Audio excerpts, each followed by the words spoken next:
All right, guys, welcome back to the channel. Welcome back to DVDs, Nuts, and Popcorn. I'm the PMM, the Physical Media Mack. I'm your host, and we're kind of recording in a weird spot. We're in the garage. I wanted to record in the house today, but my dogs are acting too wild. They're barking, fighting, acting like wildebeest. So we're gonna record out here in the car. I'm in my underwear. You know, it is what it is, man. A man's got to do what he's got to do. You know, as a true professional, you got to make adjustments sometimes. And this is an adjustment. Now, I do have something really special for you guys before we talk about these movies. I'm going to try to not make this video as long as some of my videos because I got some stuff I need to take care of. But a lot of you might not know this about me. I'm a huge fan of dance, and I have a history with dance. And so I'm also a huge fan of Dancing with the Stars. And next year, they announced this way back in September of last year, actually, that the 2023 year, they're doing a Stars and Nobodies season, where it's going to be a bunch of nobodies going there with stars, so you can send your auditions in. And I actually sent an audition in, and I have a recording of my audition I'm going to show to you guys right now for my Dancing with the Stars. Now, I just sent this in a week ago. I have not heard back whether I'm going to make the show or not, but I got a really good feeling about this, guys. And so check out my audition with Dancing with the Stars.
All right, guys, we're back. Hopefully you enjoyed that. Now let's talk about some movies.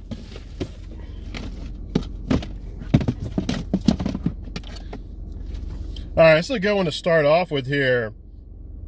A movie that I'm ashamed to admit that I've never seen before, Once Upon a Time in the West. This is a Sergio Leone film. Now, you guys know I give Italian directors a hard time how they copy American directors, and this may be the same case here, but if they're doing any copying, this is an unbelievable job here. And you know, it's funny, I talk about copying. When you watch this movie, again, I've never seen this movie before. It's 2 hours and 45 minutes long, so I thought I was going to watch the whole movie before I did this video, but I ran out of time. I only watched like an hour and 25 minutes of it, which seemed like 30 minutes. The movie just blows by.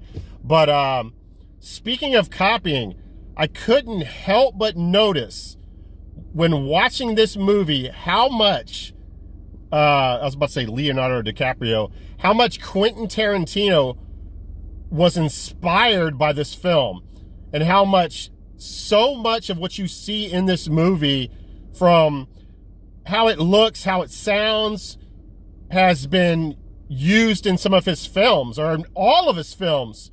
It is amazing. He was heavily influenced by this. And I didn't read up on that, do any research in stating that. I just know.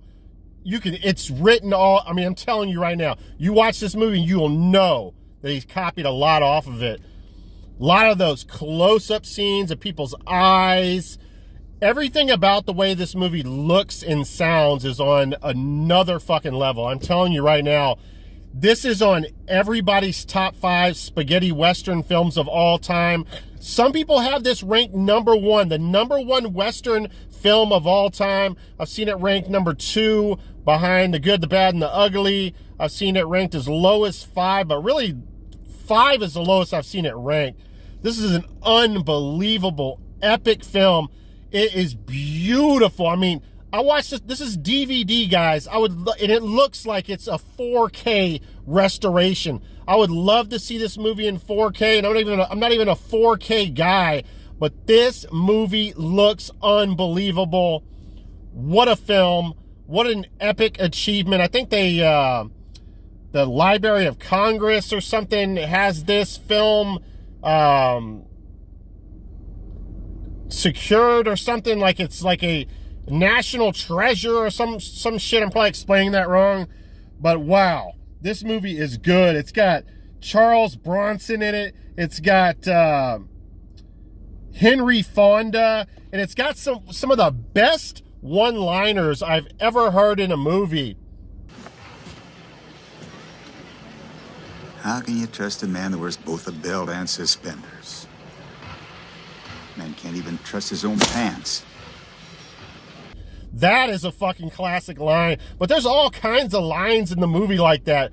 It's incredible. There's one scene, I'm not going to say it for verbatim, but the one beautiful woman in the movie, can't remember her name. Is she listed on here?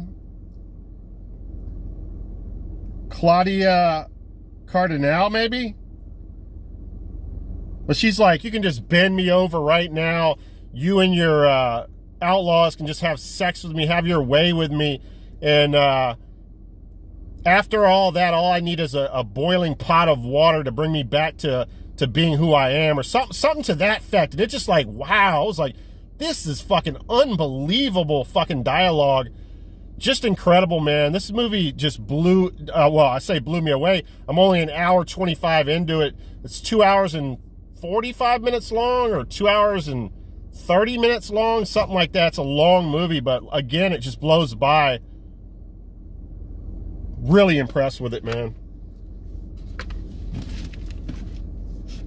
All right, speaking of Quentin Tarantino and that influence, man, and we have Inglourious Bastards, which is a weird movie for me.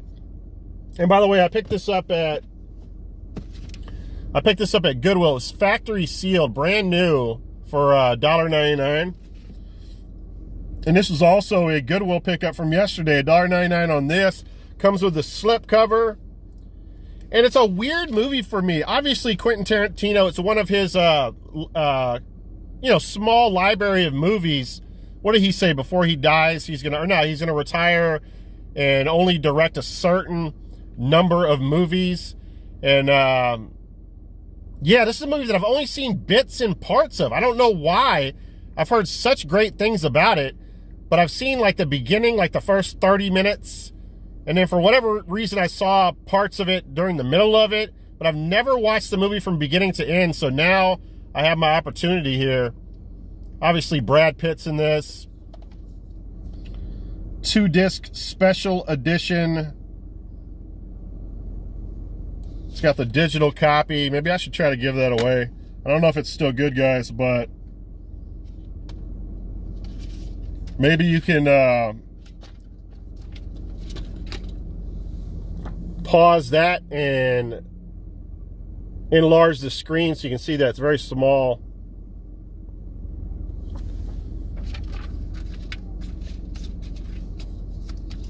But yeah, a movie that I'm looking forward to seeing. I want to own all the, it's so funny. I was thinking about this the other day. I started as a collector that just wanted to collect horror movies, thinking that that was going to be possible. But now it's like, I want all the Ice-T Bad movies. I want the Corey Haim movies. Now I want every movie that Quentin Tarantino's directed. I want the spaghetti westerns. It just grows out of control after a while. All right, now.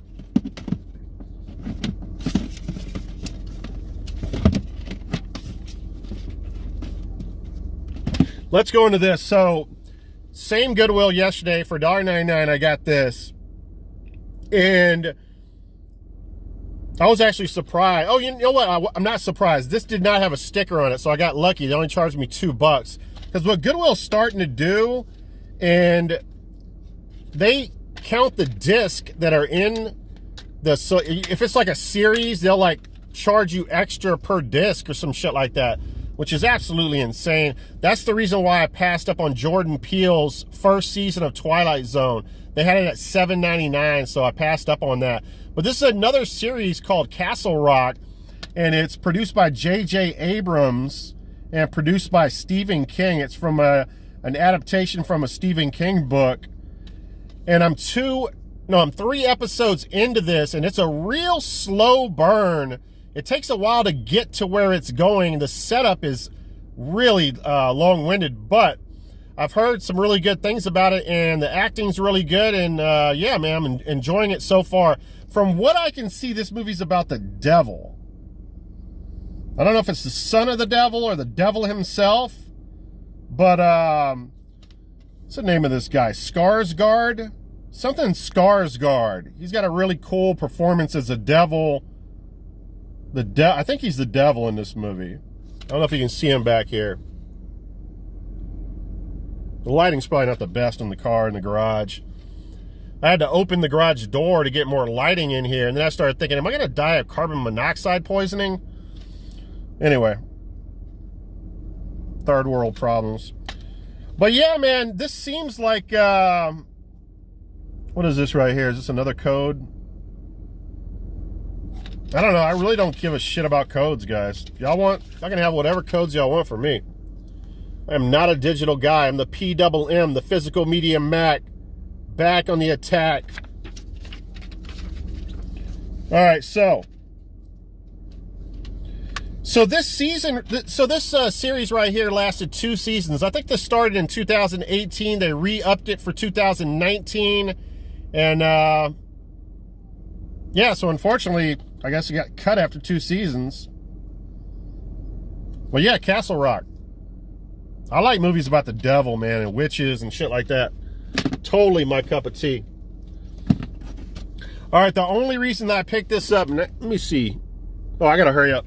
The only reason that I picked this up, guys, is because I'm a huge fan of this movie, and for actually, I think this was 99 cents for some reason. No, this is $1.99. So Napoleon Dynamite. I normally would have left this, but it came with the lenticular. Napoleon's friggin' awesome dance moves. He's got dancing skills, and he's got bow and arrow skills, guys. So, slipcover, lenticular, factory sealed, and who doesn't love Pedro, everybody's favorite Mexican? Vote for Pedro.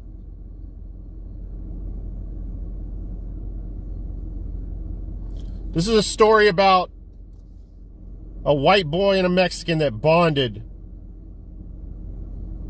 over bow and arrow skills. Really cool movie, man. I love this movie. One of my favorite parts is like his uncle throwing the football and recording himself throwing the football. And what do? They hit him in the head with something like a fucking watermelon or some shit. He falls off the bike. It's fucking hilarious. Yeah, man, this is awesome. It feels really bulky. I can't read, guys, in the car like this, so I can't really go over. I'm sure there's a lot of features on this. You guys can pause that and look at that if you want. It's hard to tell if I'm even showing that properly. All right. I would have voted for Pedro. I don't know about you guys.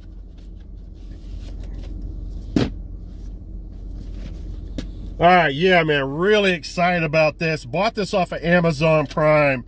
So now I'm on a new kick, guys, and it's a Duda kick with Dudikoff, because he's Duda cool. And the American Ninja movie franchise, guys. There's 5 American Ninja movies. And you can't get enough Dudikoff. Yeah, Dudikov's the man. I found out today he's 67 years old. He took a hiatus from making movies for like 10 years, but now he's making movies again. He's awesome, man. When he made the first American Ninja movie, he knew nothing about martial arts and started training all kinds of different forms of martial arts, including mixed martial arts with the Gracies, who are famous for the UFC. And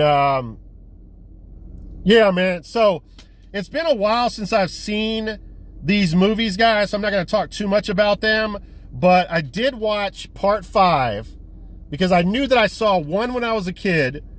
I saw 2 recently because I have a double header, 2 and 3 on DVD. And I knew 5 was kind of unrelated, so I went straight to 5, which does not have Michael Dudikoff, but it's got another actor in it, and I don't know why. I probably should have wrote it down. What is his name?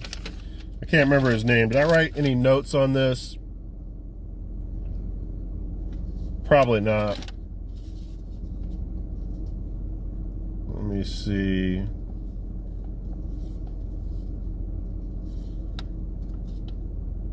Anyway, I'll put his name right here.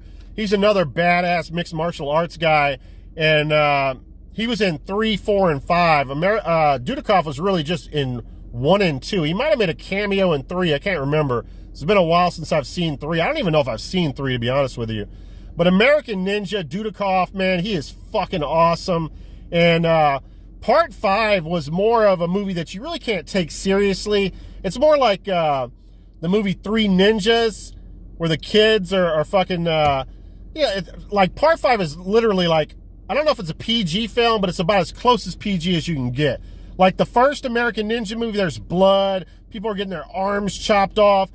American Ninja 5 is like a, it's about the main guy, right? And there's, oh yeah, I forgot to mention, from Karate Kid, Miyagi's in this fucking movie. He only makes like a small appearance in the beginning, but he basically says, he tells the main character, which is now, I think he's like Dudikoff's friend or whatever, to house sit, right? So he goes away in the movie. You just see him for a brief second, and all of a sudden he says, you have to watch my nephew as well. And you don't realize that Miyagi's character is a sensei or anything. It's kind of a mystery character. And then later on in the film, all this shit starts to happen, and the kid and the main protagonist go off, and they're like in another state. They travel to another state in a, I'm probably explaining this terribly, but anyway, it's the adventures of him and the little kid, and all kinds of like crazy shit happens. The kid's like stealing trucks and breaking the main protagonist out of jail. And it's really just silly fun, but I actually enjoyed it, man. I thought it was a fun film. But anyway, towards like in the final chapter, the beginning of the final chapter, Mr. Miyagi, he's not Miyagi in this film. He's an Americanized guy. He speaks American, so it's a little bit weird. But he comes back and he's like, you have to train him in the ways of the ninja. And he's like coming like almost from a spiritual world, like smoke appears. And Mr. Miyagi's, the guy who played Mr. Miyagi, Pat Morita or whatever his name is, appears. And he's like, he's talking in that Mr. Miyagi way, that sensei, you know, all knowledgeable, like Yoda way. And it's so fucking awesome. It's my favorite part of the movie. And then it shows these scenes of them training on the beach, kind of like in Karate Kid, how Miyagi and Daniel-san trained on the beach with the sun setting and these far off shots and them doing like these maneuvers. And it's so badass. And then I watched American Ninja, which I hadn't seen in probably like 20 years. And it's way more serious, way more violent. And I love how in that movie, Dudikoff's character, he's kind of like the Bourne movies, how Bourne was a mystery and you did not, like he woke up, he had amnesia and you didn't know who he was and he didn't know who he was. Same scenario here. Michael Dudikoff's character has amnesia that he's found in the jungle, and a sensei teaches him all this stuff, but he doesn't know because the sensei, or he doesn't know because he's found later on with amnesia. And so really badass. There's ninjas shooting fire from their hands and laser beams. Some real like insanely funny, hilarious ninja magic shit. But yeah, man, this is a super cool set right here. I can't wait to watch all the movies. You guys can see my excitement. I'm overjoyed to have this, but look what happened in shipment. This is all cracked right here. I'm probably not going to send it back, man. I'm just going to keep it. I just need to find another case for it. But yeah, comes on 5 discs, so it's not, you know, compressed to 2 discs. And, you know, it looks really good because it's on 5. It's on all separate discs. But American Ninja, man, it's due to cool. It's due to cough. Yeah, man, I love it. All right, I need a sip after that. I usually take notes for shit like that. I was just going off the top of my dome, trying to remember shit on that. Now, speaking of due to cough, we have a 1993 action-adventure TV series that was canceled after 1 year, but there were 22 episodes in that season, and they lost the car licensing to Viper because it was supposed to be called Viper, and then another TV series, I think like a sci-fi series that lasted way longer than this. I think it lasted like 4 seasons. A series called Viper. So they had to change the name to Cobra. And I don't know what year that car is right there, but it's due to cool. And it's due to cough. But yeah, no, that's a Cobra car right there. And it's funny because anybody that's worked, especially if you were, you know, ended up unemployed or during the pandemic went on furlough and had to pay Cobra. Cobra is the insurance that you have to pay out the fucking asshole to keep your medical going. Everybody knows about Cobra.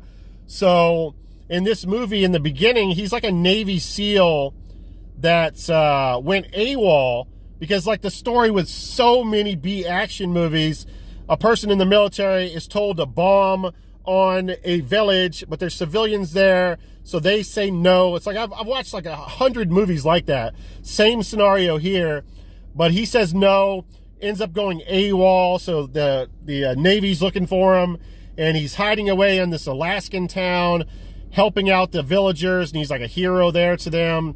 And this group, this organization, Cobra, is looking for him because they know how great of a mixed martial artist and Navy SEAL he is. They want them to, or him to work for their organization. They go looking for him, but at the same time, these hitmen or bad guys start looking for him. They end up shooting him in the face. He has to have reconstructive surgery on his face. And it's funny, in the beginning of the movie, he wakes up from like a coma, and he's like, the doctor says, or he's like, I'll pay you back for all this surgery that you did to me. And they're like, you don't have to worry about that. Cobra's taking care of it. I started laughing. I was like, Cobra, yeah. The same as the insurance, when you lose your insurance, or when you're unemployed. But anyway, he ends up working for Cobra, which is outside the laws of the police. And it's got this guy in it right here, which name is James Tolkien, who was famous from Top Gun. And also, I think he was the principal in Back to the Future 1 and 2. He's great in this. Love him as an actor. Beautiful woman right here. Real drink of water, or a tall drink of water. I don't remember her name off the top of my head. But yeah, it's an organization that searches out for serial killers and serial rapists and stuff that the police, you know, unsolved mysteries and shit like that. So they hire him, and he rides around in this Cobra car and kicks fucking ass and does what Dudikoff does. And he's due to cool, because this is due to cough. Love it. 2 episodes in. First episode, I was like, you know, this is okay. But nah, man, this is second episode, I'm already hooked on it, man. I think it's a really cool series. A shame that it was canceled after one season, only made it into syndication, but I don't know, man. I like it. That's about it. It is, yeah,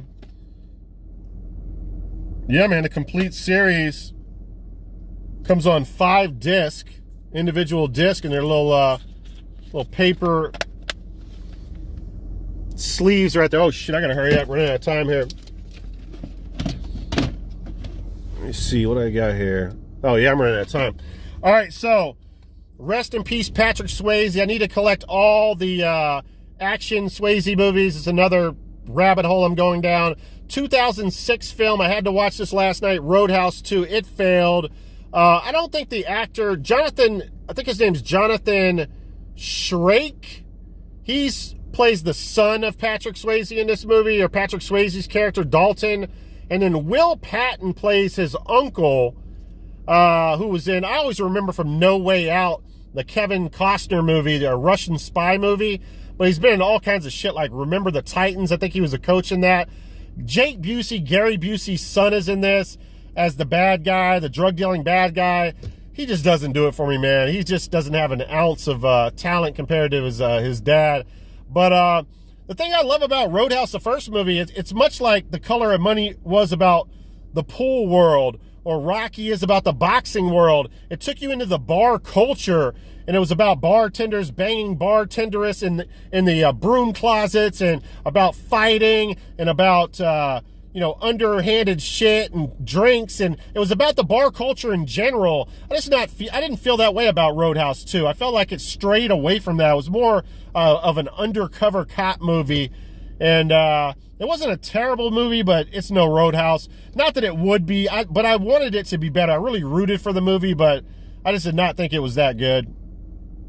Not enough scenes in the actual bar fighting random dudes.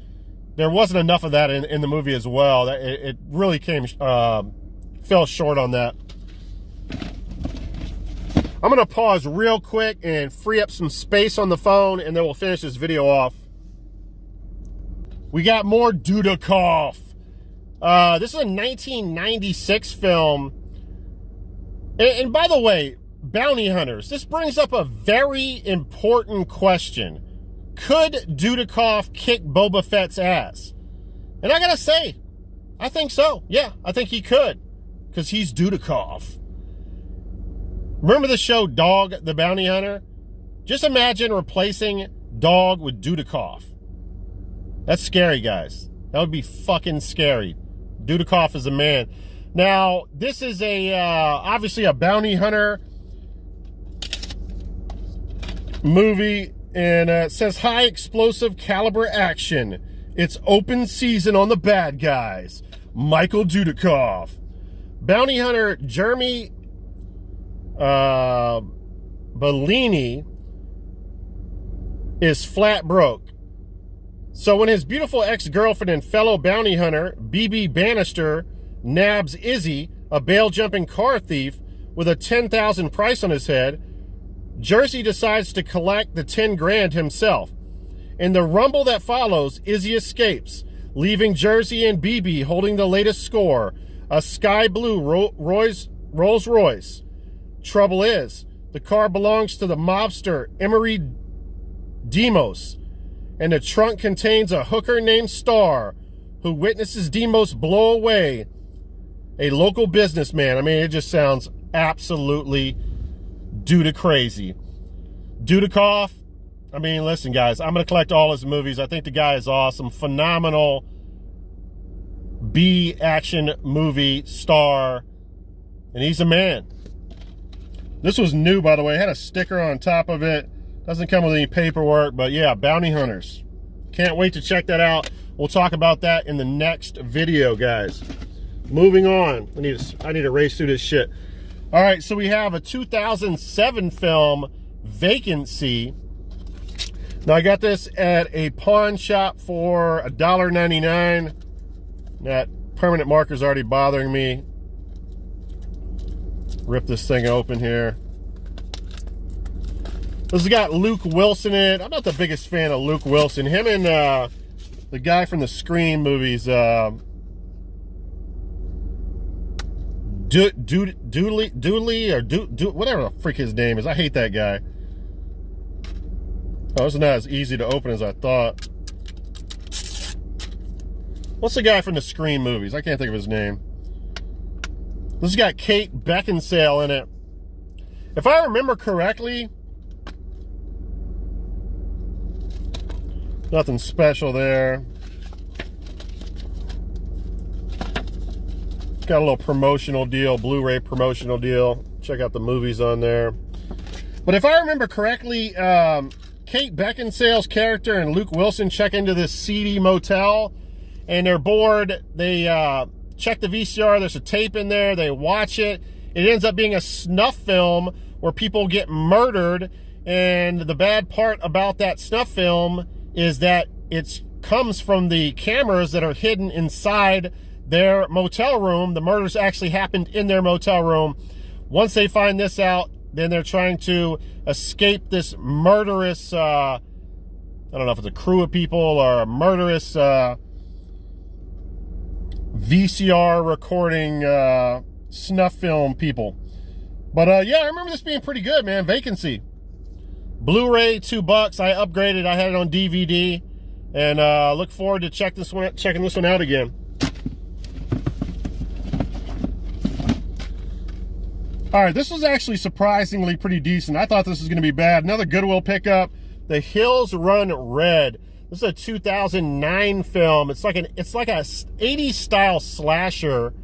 Now this stars Sophie Monk. I knew nothing about her, but she is fucking fine. I am talking about beautiful. She's a singer, model, actress. She was in Date Night, if you guys have ever seen that, and she was in Click, which Adam Sandler was in Click. I think his wife in Click might have been Kate Beckinsale or somebody like that. And maybe Sophie Monk was the girl that was trying to cheat with him. I don't know, but she is gorgeous, man. This has got William Sadler in it, which is probably most famous for his role in Shawshank Redemption. He was also in Tales from the Crypt, Bordello of Blood, and 200 other fucking films. He's the director in the movie where he's, or not the director of this movie, but the movie's about these horror movie fans that go out and they're trying to find a copy of the bloodiest film that was ever made. But it turns out that the bloody film was actually a real movie, and the director is deranged, and he's a murderer. And there's a twist in the movie with Sophie Monk. And what else? Jesus Christ, it's getting dark in this friggin' place. There we go. Let me see. Okay, so the killer has a baby mask, but it's like, you know, babies don't have like faces that are as large as humans, so it's kind of weird. They cut a baby's mask off, or at least half of it, and they stick it on the killer's face. And then he's got like a necklace with letter blocks, you know, like back in the day, like, I don't even know if kids play with letter blocks anymore, but back in the day, probably in the 70s or 80s, there's these letter blocks that kids played with that I think had like pictures and letters on them. So he's got a letter block necklace and half of a baby face and shit. It's kind of ridiculous, but yeah, man, there were some pretty cool kills in this, and oh my God, man, is there some beautiful natural breasts in this movie, man. It is full of naked sex scenes with just beautiful breasts. Sophie Monk is something else, man. Even the other actress in this movie, I don't remember her name, she's got natural breasts, flaunting them, showing them off in several scenes. Sophie Monk is a stripper in this movie. Wow, she is fucking fire. But yeah, not too bad, man. It's not a great film, but I was pleasantly surprised by it. Bloody, gory, good practical effects.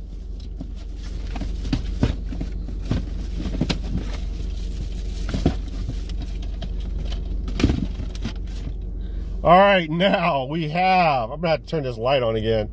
We have the 2007 horror comedy Teeth, guys. Basically, her vagina has teeth, okay? Just when you thought, wait a second, let me make sure I get this right. You thought Jaws was scary, guys? Her vagina has teeth. Just when you thought it was safe to go back in the poo nanny again, we have teeth, guys. Fucking hilarious, man. This is actually a pretty good film. I'm not gonna lie. I butchered that whole joke, but anyway, that was the line from Jaws. Just when you thought it was safe to go back in the water again. I'm sure you guys probably got that. I butchered it, but anyway, yeah, man, it's a movie about this girl, coming of age film. She's got razor. She's got like a piranha pussy, I guess you would say. And she's going to high school, and this boy really likes her, and you probably can understand where this movie's going. And yeah, so he wants to have sex with her, and bad things happen to this guy. And this is a funny film, man. I really enjoyed it. It's been a while since I've checked it out, but I'm looking forward to watching it again. And cool finding this at a Goodwill, actually. All right. All right, just 2 left here. All right, Masters of Terror here, guys. I picked this up because of the Crow movie. This is actually the 4th movie in the Crow. I want to collect all the Crow movies because I'm a huge fan of the first Crow movie. And this is a 2005 film called The Crow, Wicked Prayer. And, of course, Brandon Lee was so exceptional. I feel like Brandon Lee, that was his masterpiece, just like Bruce Lee's Enter the Dragon was his masterpiece. That was, Brandon Lee was in a bunch of cheesy action movies that were really fun, but none that were masterpieces like The Crow. And, yeah, so Ed Furlong is the Crow in this movie. As much as I really wanted to like this movie, it's not really that good.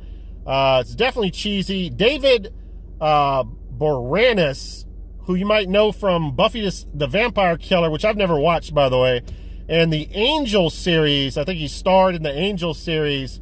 And I can see why he never blew up to be a big, major motion picture star, guys. He cannot fucking act. And he's practically laughable. He sleepwalks through this movie. He's supposed to be a Satan cult leader, biker cult leader. And he's just totally unbelievable in that.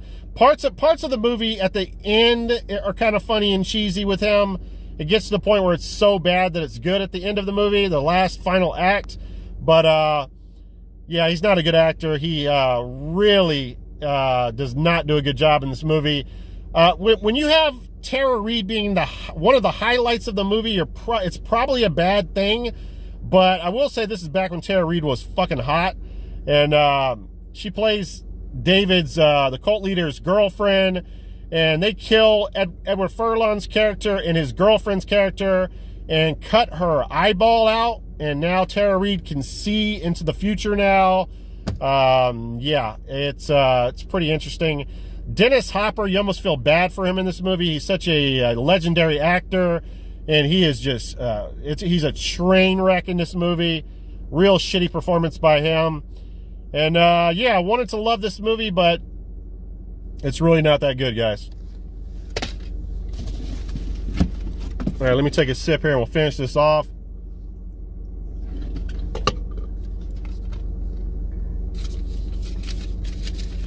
All right, so this is one of those movies now. So now I got to collect the movies that I'm nostalgic about from my childhood. This is a childhood nostalgic film for me. 1986. Youngblood, guys, starring my man Rob Lowe. Well, not my man, it's like, you know, no homo. Starring Patrick Swayze and Rob Lowe, back when they could bang any chick in the world, right? Ed Lauder is the coach of the hockey team in this movie, and he's great. I love him in this movie. If you guys don't know who that is, he was the, he always plays like a tough-ass, captain of the police force. I think he was the captain in Death Wish 3. He was a detective in Raw Deal with Arnold Schwarzenegger. He's been in over 100 films. He's a real hard ass, plays a great coach in this movie.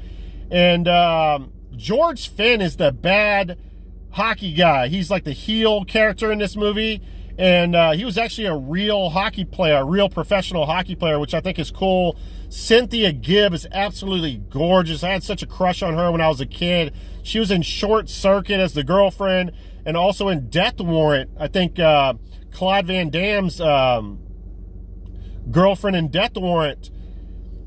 Guys, there's a scene in this movie, I'm not going to lie to you guys, where Cynthia Gibb is young as shit in this movie. She gets totally butt naked. She's totally down for this role, right? And the director does this scene where the camera is on her ass, right? She's laying on top of Rob Lowe. You think, right? And I'm looking at her ass and I'm like, oh my God, she has a fucking phenomenal ass. And then they're going so slow and they get to like the small of her back. And all of a sudden I say to myself, oh my God, please do not let that be Rob Lowe's ass. And then it goes up to her face and I'm like, thank God it's her. But yeah, guys, that would have definitely been a no homo. I would have had to use the gay rule on that for sure. But yeah, this movie right here is, I'm telling you right now, guys, this is the hockey of Rocky. Without a fucking doubt, I coined that term. There is so many scenes that have ripped straight out of Rocky IV. It is unfucking believable. There's a scene where Patrick Swayze's like the more veteran hockey player. They're both trying to make it to be pro hockey players. And Youngblood's a guy who's fresh off the farm trying to be a hockey player. I think his dad used to play hockey. They become friends playing on this junior college, I guess, hockey league or whatever. And George Finn's character does something brutal to Patrick Swayze's character and he hits his head on the ice. He's in a fucking coma. But when that scene happens, Rob Lowe's character, Youngblood, stands over his body or kneels down over Rob Lowe's body. And he's like holding Patrick Swayze, and he looks up at George Finn's character, and I'm telling you, it's ripped straight out of Rocky IV when Sylvester Stallone is staring up at Drago after Drago killed Apollo. I swear to God.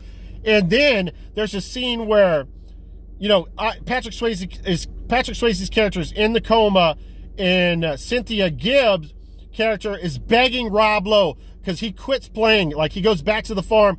She's begging him not to play hockey again because she doesn't want him to get hurt like Patrick Swayze's character. And it's the same scene as Rocky's wife after Apollo dies, and she's begging Sylvester Stallone not to fight again. And then to take the fucking cake, after he quits the hockey team, after Patrick Swayze gets hurt, he goes back to the farm, and his brother's training him at a box in the barn, and he's doing all kinds of fucking training methods without like real weights. He's like doing pull-ups in the barn, all the shit from the like in Rocky IV where he's training in Russia. There's like the same sequences are going down in this movie. I swear to God, guys, it's fucking awesome. It's phenomenal. It's Youngblood. It's Patrick Swayze. It's Rob Lowe. And I'm Tight White. Or no, I'm sorry, I'm not Tight White. I'm the Physical Media Mack. Tight White's my brother. I almost fucked up there. All right. I love this film, guys. All right, guys, that's it. Now I'm going to go in the house because I'm tired. I'm going to make sure that my dogs didn't get carbon monoxide underneath the door. And I guess I'll talk to you guys later.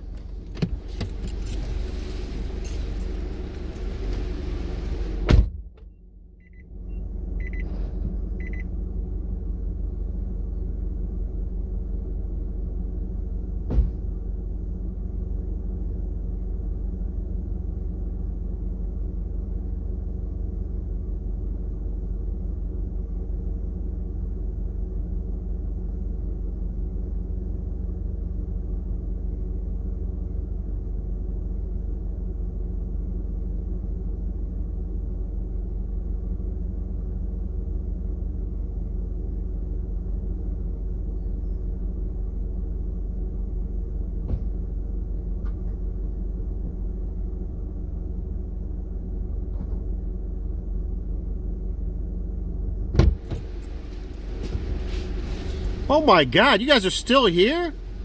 Man, you guys have no life. I cannot believe you're still here. You guys need to get some friends, man. Let me tell you. All right, I'm out of here. Peace out.